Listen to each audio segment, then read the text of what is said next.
하루의 시작을 하는 길입니다. 오늘 함께 볼 말씀은 디모데전서 1장 18, 19절, 20절 말씀 이렇게 세 절을 보도록 할 텐데요. 오늘의 말씀의 주제는 양심과 믿음의 파선입니다. 디모데전서 특별히 1장 19절 말씀에 보게 되면 양심을 버리고 믿음이 파선하였다라는 말씀을 통해서 오늘 특별히 믿음이 파선되었다. 또 양심을 버렸다. 이들이 대상은 예수를 그리스도를 믿는 믿음의 사람들입니다. 더 엄밀히 말하면 예수를 그리스도 믿는 믿음이 아니라 믿는 것 같지만 교회 안에 있는 자들. 왜? 믿음이 떠났기 때문, 믿음이 파손되었기 때문이고 양심을 버렸기 때문입니다. 이런 말씀을 가지고 함께 말씀 나누도록 할 텐데요. 이것은 그러므로 보신 자들에게 주는 메시지보다는 이제 믿는 사람들에게 은혜가 되는 말씀이기도 하고요. 이 말씀을 통해서 우리가 또한 경고받고 또한 다시 한번 스스로 돌아보고 믿음에서 파손되지 않도록 우리가 스스로 노력해야 될, 또 믿음이 더 견고해야 될 그런 필요성에 따라 함께 말씀 나누도록 하겠습니다. 디모데전서 1장 18절, 19절, 20절 말씀인데 먼저 18절 말씀을 보게 되면요. 아들 디모데야, 내가 내게 이 교훈으로서 명하노니 전에 너를 지도한 예언을 따라 그것으로 선한 싸움을 싸우며 그랬습니다. 아들 디모데야 하는 걸 통해서 볼 수 있는 것처럼 부른 것처럼 여기죠. 바울이 디모데에게 준 서신인 걸로 알게 됩니다. 그래서 아들 디모데야. 그래서 아주 애정스럽게 표현하면서 디모데에게 해주고 싶은 교훈이 있었습니다. 내가 내게 이 교훈으로서 명하노니 전에 너를 지도한 예언을 따라 그것으로 선한 싸움을 싸우며, 이 말씀이 배경이 되는 것은 선한 싸움을 싸워라 이렇게 말씀해주고 있는 내용 가운데 있게 됩니다. 근데 19절 말씀 우리가 봐야 될 이제 주된 메시지인데요. 믿음과 착한 양심을 가지라. 어떤 이들은 이 양심을 버렸고 그 믿음에 관하여는 파선하였느니라. 그 가운데 후메네와 파선하였느라 그랬고요. 믿음과 착한 양심을 가지라는 것처럼 양심이 착한 양심이 있고 또 그렇지 못한 양심이 있음을 알게 됩니다. 이 착한 양심에는 이제 착한이라는 단어, 그러니까 믿음과 착한 양심을 가지라.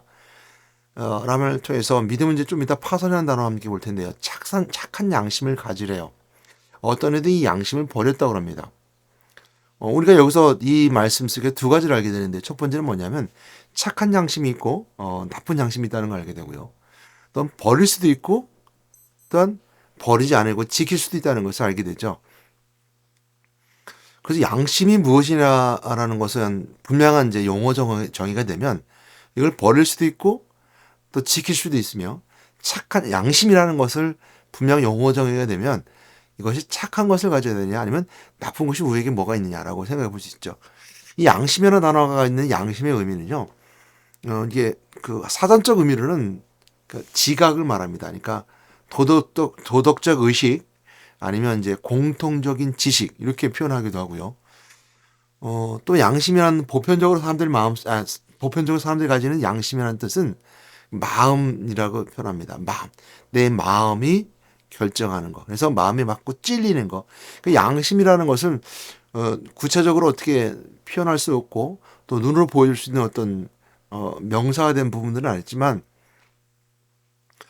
대략적 사람들이 양심 그러면 너 양심 좀 있어 그러면 양심에 찔림을 받지 말아라. 내 마음에 뭔가 이렇게 탁 충격이 돼서 뭔가 돌이킬 수 있는, 그래서 양심의 찔림이라는 표현을 쓸 때 양심이라는 단어를 씁니다. 그래서 양심 뭐야? 어떤 기능이 있어? 라는 말보다는 양심의 찔림을 받는다든지 어떤 충격을 받아서 내가 양심이 어떻게 바르게 된다든지 이랬을 때 우리가 양심이라는 단어를 쓰죠. 그 양심이라는 단어를 쓸 때는 대부분 어떤 데 쓰냐면 양심 자체가 선한 것인데 어떤 찔림이 된다든지 어떤 양심의 꺼리낌이 된다든지를 통해서 양심은 선한 것인데 그것이 잘못 쓰여지게 되면 양심 없이 또 양심을 무시하든지 양심이 어떻건 버리게 되면 조금 뭔가 좋지 않은 환경과 상황, 그리고 사람의 모습이 아닌 짐승의 모습처럼 바뀔 수 있다는 것을 표현했을 때 양심을 단어를 쓰죠. 그런데 우리가 이렇게 생각해 볼 때 양심도 착한 양심이 있고 나쁜 양심이 있다라고 이렇게 표현하게 될 때 양심은 어떤 의미를 썼을까? 그리고 성경에서는 양심을 어떻게 설명하고 있으며 어떻게 말씀하고 있을까라고 한다면, 양심이란 단어는요, 그리스도와 연결돼서, 그러니까 하나님과 연결돼서는 선한 것, 그러니까 하나님의 일, 하나님의 뜻, 하나님께 향한 것 이런 것을 쓸 때 우리가 양심이라는 단어를 씁니다. 그러니까 교회에서나 또한 성경에서 양심이라는 단어가 나오면 이 양심이라는 것은 하나님께 향해 있어야 된다는 것이고요. 그러니까 하나님의 뜻이 들어가야 된다는 것이고요. 또 양심이라는 것은 선한 것, 하나님의 것 이렇게 표현할 때 양심이라는 단어를 씁니다. 그래서 착한 양심이라는 것은 하나님께 있다는 것이고 선한 양심이라는 것입니다. 그러니까 성경에서는 제가 누차 얘기하지만 선한 것 그러면 우리가 도덕적 선한 것을 말하는 것이 아니라 선한 것 그러면 하나님의 것, 하나님의 뜻, 하나님의 계획하심, 하나님이 하고자 하신 일들 이렇게 표현할 때 선한 것이라는 단어를 많이 쓴다고 말씀드렸죠. 여기도 마찬가지, 양심도 마찬가지예요. 착한 양심, 이 착한이라는 단어가 이제 선한 것이라는 단어와 함께 연결될 수 있는 단어거든요. 그러니까 착한 양심이란 선한 양심을 가져라는 것이고요. 선한 양심을 가져라는 것은 하나님과 마음을 합해져라, 아니면 하나님의 뜻을 분별하라, 하나님의 뜻을 가져라라는 뜻이 더 강하게 있습니다. 그걸 통해서 볼 수 있는 것처럼 오늘 이제 착한 양심을 가지라라는 말씀을 통해서 그 선한 싸움을 하며, 그러니까 선한 싸움을 하며라고 하는 18절 말씀이죠. 선한 싸움을 하며라는 단어와 함께 연결하면서 보게 될 때 그것이 바로 이제 볼 수 있는 부분들인데요. 선한 싸움을 싸우며 믿음과 착한 양심을 가지라. 그랬을 때 착한 양심을 가지라는 것이고요. 그 선한 싸움 속에 있다는 것을 알게 됩니다. 그럼 나쁜 양심이 있을까요? 그렇죠. 우리가 이제 신앙적으로 아니면 교회 안에서 성경적으로 보게 되면 나쁜 양심은 하나님과 떨어지고 하나님과 멀어지는 것이고 하나님과 마음이 멀어지는 것이죠. 우리가 죄라고 말하죠. 이 착한 양심과 비교돼서 그러니까 대비돼서 나쁜 양심이라는 것은 우리 하나님과 떠나는 것이죠. 그러니까 하나님 것이 아닙니다. 창세기 3장에 말씀하는 것처럼 하나님과 함께 있던 우리의 그 행복이 하나님과 약속을 어기를 통해서 하나님을 떠나게 되죠. 그리고 죄를 짓게 되고요. 결국 우리를 미혹해 있던 마귀의 그 미혹 속에 들어가 마귀의 포로된 대로 삶을 살아갑니다. 인생의 뜻의 삶을 살아가는 우리 세상은 항상 그 마귀의 유혹 속에 살아가고 마귀의 권세 속에 살아갑니다. 그럼을 통해서 우리가 구원받았다는 것은 이 나쁜 양심이 착한 양심을 닮아가는 것인데 그것은 하나님의 것으로 가는 것. 하나님 만날 때 또 하나님 만남을 통해서 내가 나쁜 양심, 죄 가운데 있는 것이 아니라 하나님과 함께함을 통해서 죄 용서받는 것. 그러니까 죄를 용서받는다는 것은 우리 속에서 일어나는 것들이죠. 그러고 난 다음에는 마귀 포로가 아니라 참된 자유함을 통해서 하나님의 하신 일들과 우리가 우리 모든 것이 함께할 때, 그리고 부활하신 그리스도를 통해서 왕이신 그리스도 선포함을 통해서 마귀 세력을 이길 때 우리가 그것을 구원이라고 그러고요. 이 구원은 인생의 때 필요합니다. 영생 때는 구원받은 자들이기 때문에 구원받아야 되고 말하고 이건 자식 것이 마지막 때는 또 그렇죠. 이처럼 사연을 가서 땅에 들어간 자들처럼 있지만 이 땅에서 우리가 구원받는다라는 것은 구원받은 자의 백성으로서 구원받은 자 하나님의 백성으로 삶을 살아가야 된다라는 것에 있어서 구원받았다라는 것은 바로 이런 의미가 있습니다. 마귀포로부터 해방받고 죄산 받고 하나님 만난 것이 바로 구원이다라고 말할 수 있겠죠. 그래서 착한 양심을 가지라라는 것은 우리 안에 하나님 것을 가지고 하나님께 향해 있어라. 그것을 이제 우리 의미하고 있습니다. 버리지 말라는 거죠. 근데 어떤 이들은 있습니다. 어떤 이들이라고 표현한 것처럼 어떤 이들이라고 하는데 이제 20절 말씀에 누군가라고 이제 구체적으로 말하는 사람들이 있는데 어떤 이들이라는 것은 교회 안에 있지만 그들 어떤 이들이라고 이제 표현하고 있습니다. 이 양심을 버렸대요. 양심을 버렸고요. 그 믿음에 대하여는 파산하였느니라. 이 믿음에 관하여 파산했다는 말은 이 파산한 단어와 우리가 연결 생각해 볼 수 있는 것인데요. 믿음은 우리가 갖는 겁니다. 그리고 믿음은 피스티스라고 해서 신뢰, 믿음, 충성, 순종과 같이 연결돼서 말할 수 있습니다. 그러니까 믿음은 구원에 이르는 길이고요. 믿음은 꼭 함께 뭐가 따르냐면 행동이 따르게 되어 있고 행위가 따르게 되어 있습니다. 그래서 믿음에 관하여는 파선하였다라는 말씀이 파선의 오늘 말씀에 나눠보도록 할 텐데 왜 성경을 번역할 때 파선이라는 단어를 썼을까라고 생각해 보게 되면 이 파선이라는 단어는 암치에 걸려서 배가 파괴되었다든지 아니면 풍랑이 많아서 배가 파괴되었다는 뜻에 있어서 파선이라는 단어를 씁니다. 이 파선이라는 단어를 통해서 우리가 이제 보게 될 때 그러니까 믿음을 가지고 믿음에 관하여는 그 믿음은 배와 같아요. 한 배에 탄 거죠. 그래서 믿음의 공동체라고 한다면 한 배에 탔다는 거예요. 그 배에 탔다는 것은 바다 위에 배가 떠 있고 그 바다 위에 망망한 바다 위에 떠 있는 떠 있는 것으로는 이 배는 그 바다 위에만 존재할 수 없습니다. 왜냐면 배는 출발점이 있고 목적지를 향해 가야 되는 거죠. 망망대해에 떠 있는다 그러면 배는 의미가 없습니다. 파산하든지 풍랑이나 파산하든지 암초를 파산하든지 파산한 것이고요. 그런 풍랑을 만나지 않는다 하더라도 또한 암초를 부딪히지 않는다 하더라도 그냥 바다에 그냥 배가 떠 있다라는 것은 그 배의 목적이 아닐 뿐만 아니라 그만큼 외롭고 그만큼 뭐랄까 떠 있는 배가 목적 잃은 그런 배처럼 목적지를 향해 갈 수 없다라는 걸 볼 수 있습니다. 그래서 믿음이라는 것은 파선한 배와 함께 목적지를 향해 가야 된다는 거예요. 그걸 통해서 우리가 한 번 더 보고 생각할 수 있는 것은 믿음의 생활이라는 것은 함께 믿음의 공동체라는 것은 목적지를 향해 가는 함께 가는 공동체라는 것이고요. 목적지를 향해 갈 때는 우리가 믿음의 배를 타고 목적지를 향해 가야 된다는 거예요. 그것도 열심히 가야 된다는 거예요.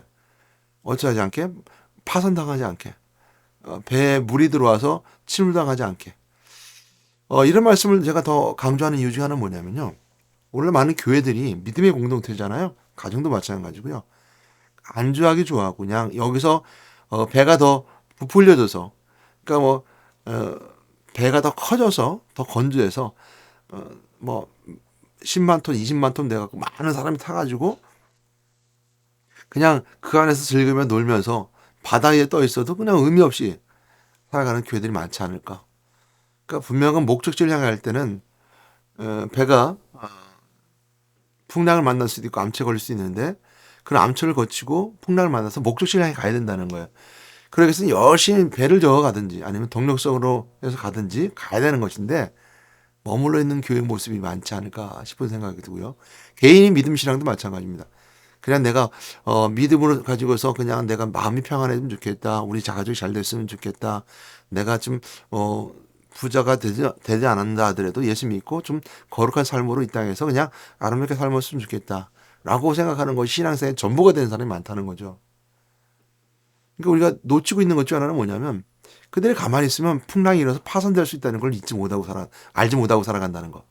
이게 가장 큰 문제인 것 같다는 생각이 듭니다. 믿음도 그렇고 배도 그렇고요.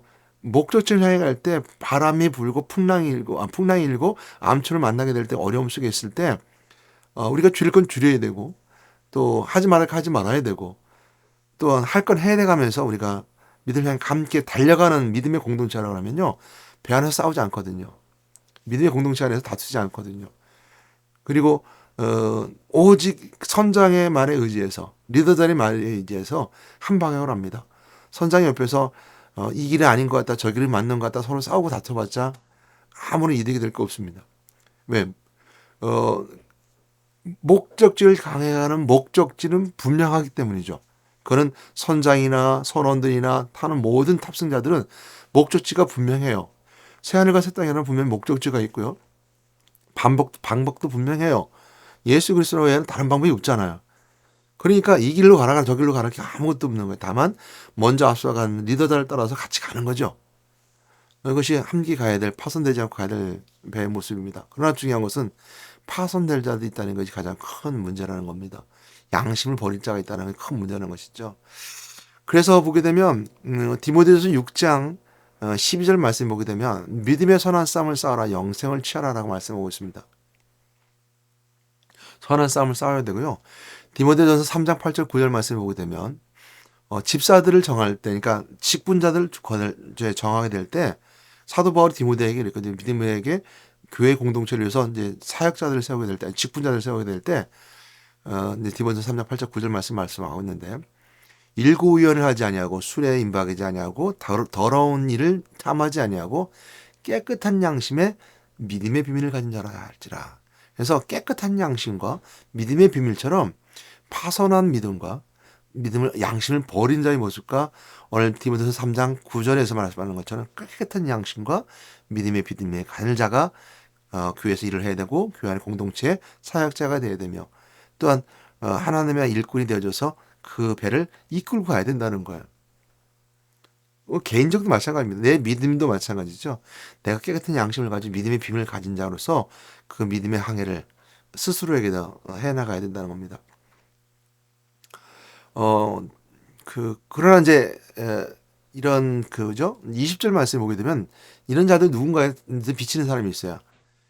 그 가운데 후메나오와 알렉산더가 있으니 내가 사탄에게 내준 것은 그들로 훈계를 받아 신성을 모독하지 못하게 하람이라. 굉장히 중요한 말씀인데요. 우리가 이제 꽂히는 게 뭐가 이렇게 딱 꽂히냐면 불신자들이 꽂힌다든지 믿음이 약한 자들이 꽂히는 것은 뭐냐면 사탄에게 내줬다는 거예요. 어떻게 사탄에게 내줄 수 있지?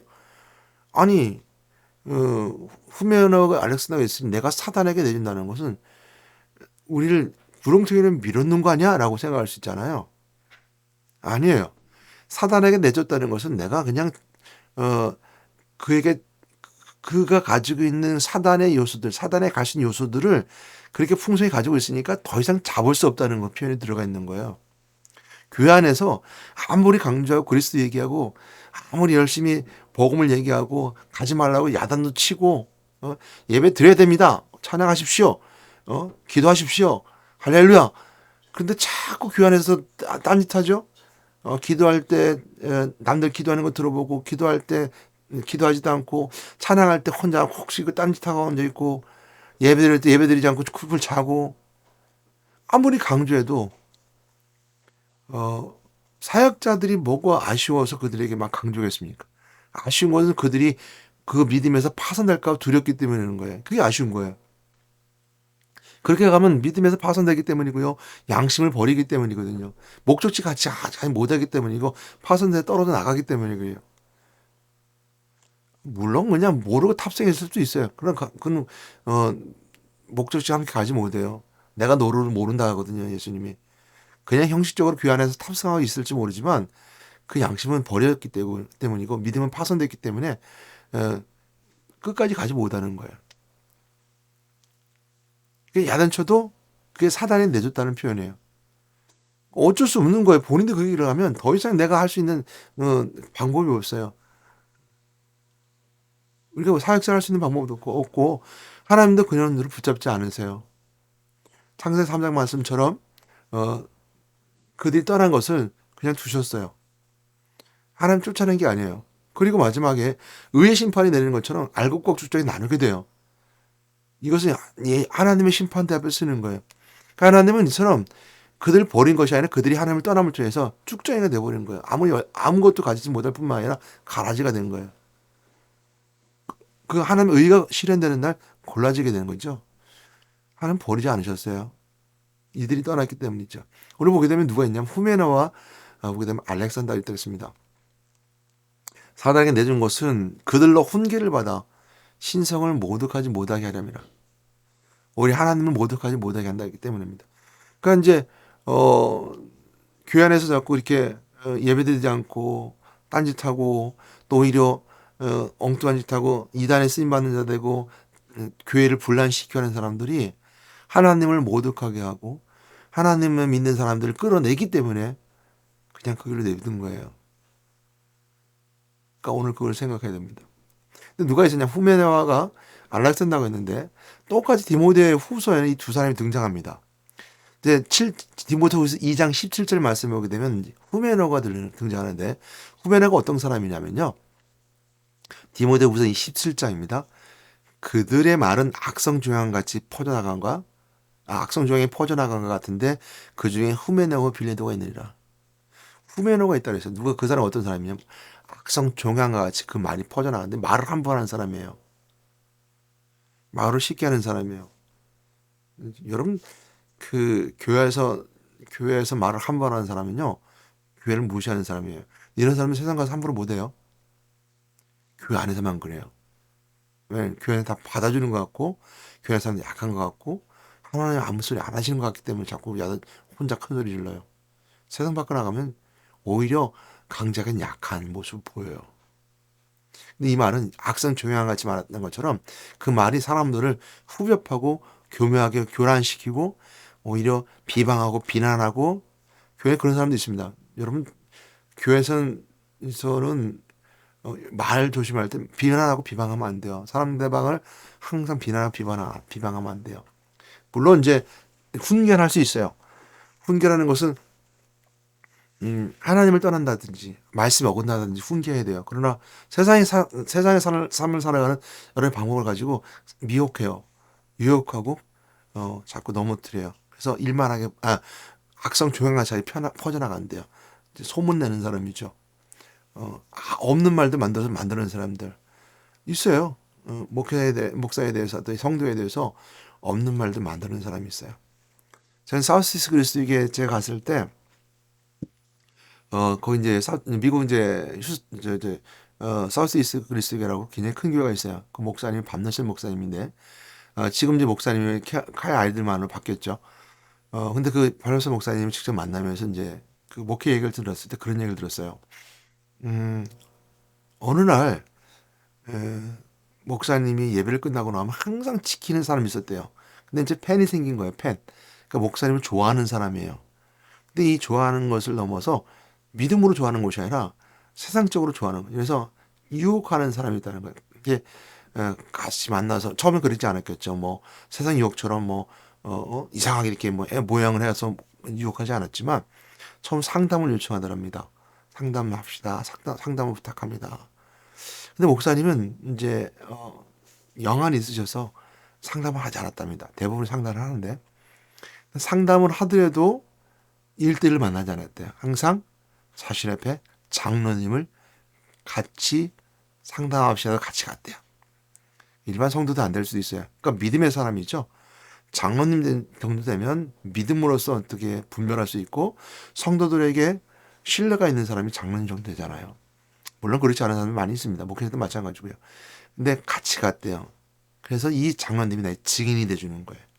만약에 이 여인이 나중에 이제 왜냐면 외모에 풍겨나는 게 있잖아요. 외모가 막 좀 유혹하고 자꾸 그런 이제 예배 시간을 하는 모습을 보니까 그런 걸 보고 상담을 하더라도 같이 가니까 이 여자도 유혹을 못할 뿐만 아니라 만약에 그런 일을 이 여인이 소문을 내도 막 악성 종양처럼 소문을 내도 장로님이 든든하게 지켜주는 거예요. 내가 함께 있었고 내가 봤을 땐 그러지 않았었습니다. 이렇게 징의로 대주는 함께 갔대요. 이것처럼 이 우리가 목회에서 굉장히 영안이 있어야 되고 영적 분별력이 있어야 됩니다. 후면은 그런 사람이 있다고 나왔습니다. 그러니까 디모데후서 17절 말씀입니다. 말은 악성 조항이 퍼져나간 것 같은데 그중에 후메네와 빌레도가 있느니라. 후메네가 그런 사람이 있다. 말을 막 번지는 사람, 말 함부로 할 뿐만 아니라 없는 얘기를 만들어낸 사람, 말을 쉽게 한 사람. 또 이제 한 사람 누가 있었죠? 여기 보게 되면 알렉산더가 있죠. 알렉산더는 누구냐면 디모데후서 4장 14절 말씀에 나와요. 구리세공업자 알렉산더가 내게 해를 많이 입혔으니 스매 주께서 그 향한 대로 그에게 갚으시리라. 어떤지는 잘 모르겠습니다. 디모데후서 4장 14절 말씀처럼 구리세공업자 알렉산더가 해를 많이 입혔대요. 그러니까 어떻게 해를 입혔는지 모르지만 손해를 보게 만든다든지 어찌 보면 폭력적인 것일 수도 있을 것이고요. 왜냐면 워낙 그런 것이 많았었으니까요. 그리고 또 어떤 그 사기꾼일 수도 있을 것이고요. 해를 입혔다는 말. 그러니까 육체적으로 해를 빌 수도 있고 심적으로 해를 빌 수도 있고 목사의 마음을 상처를 준다든지 이렇게 했을 수도 있어요. 그렇게 했던 사람들 중에 알렉산더가 있는데 해를 많이 입힌 사람. 그러니까 두 사람이 등장합니다. 알렉산더 후메네는 말을 한 번 한 사람이죠. 알렉산더 해를 입힌 사람이었는데 이 사람들이 바로 믿음에 파산한 자들, 양심을 버린 자들이라고 말합니다. 어떤 이들은 이 양심을 버렸고 믿음에 관해서는 파산하였느니라 말씀을 기억하시기 바랍니다. 이 누구예요? 교회 안에 사람들입니다. 교회 안에서 사람들을 흐트러버리고 분열시키고 또 미혹시키고 넘어뜨리는 사람들. 이 사람들은 개인적으로 파산한 사람들입니다. 그 믿음이 파산하였고 양심을 버린 자들이 있죠. 교회 안에도 마찬가지고 교회도 마찬가지입니다. 이런 사람들이 더 늘어나고 그 공동체가 되고 그 공동체 무리 안에 파손한 무리가 있으면 그 배는 그 교회는 목적지에 가지 못합니다. 여기가 좋사오냐고서 그 방망한 바다의 배 안에서만 즐기고 놀며 결국 목적지 가지 못하고 그 파산한 자의 모습처럼 파산한 교회가 되어서 무너지기만 합니다. 앞으로 그런 날이 올 것이고 교회도 그런 모습을 것이며 대한민국도 마찬가지 그런 교회들이 있을 수도 있습니다. 지금도 교회가 무너지고 공동체가 분열되고 나눠지며 이런 것을 보게 됩니다. 파선의 무리가 있고 양심을 버린 무리가 꼭 교회 안에 있습니다. 후메네와 알렉산더 같은 사람들이 꼭 있습니다. 꼭 여러분 영안이 있어서 분별하기 바랍니다. 어, 저도 그랬던 것 같은데요. 교회 안에 있는 사람들 다 착한 줄 알아요. 교회 안에 있는 사람들 다 저럼 약한 줄 알아요. 그렇지 않아요. 교회 안에 있는 사람들이 강합니다. 함부로 할 수 없습니다.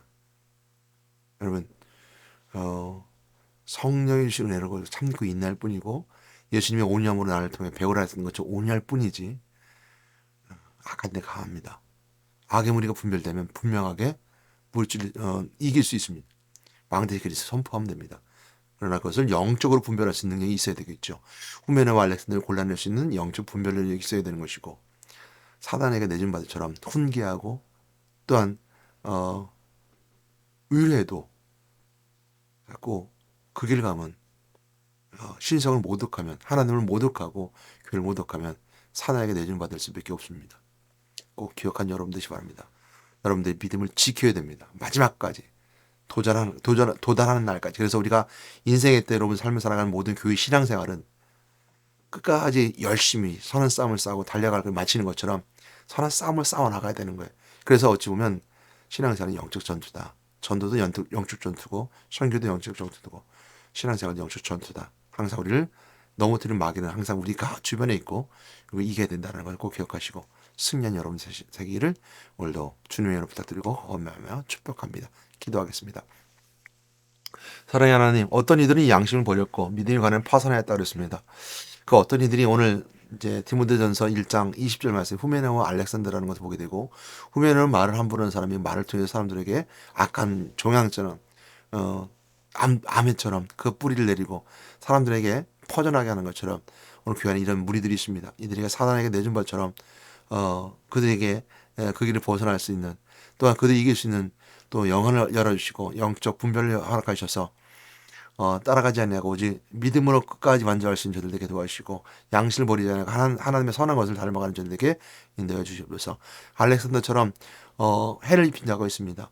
아버지 꼭 분별할 수 있게 도와주시고 그들이 양심을 버렸고 믿음을 파산하는 것은 파산한 자들에게 더 이상 새하늘과 새 땅이 없는 것처럼 그 교훈을 따라서 우리 또한 마지막까지 승리할 수 있는 저들에게 도와주시고 오직 예수님만 붙잡고 승리할 수 있는 저들에게 인도해 주시옵소서. 오늘 이 하루의 삶 속에서도 하나님께서 지켜주시고 함께하시고 역사해 주실 줄 믿습니다. 하나님의 계획하심 속에 말씀을 항상 묵상하며 성령의 도심에 따라 임만하신 그리스도의 말씀으로 충만한 하루의 삶을 인도해 주시옵소서. 우리 예수 이름으로 기도드렸습니다.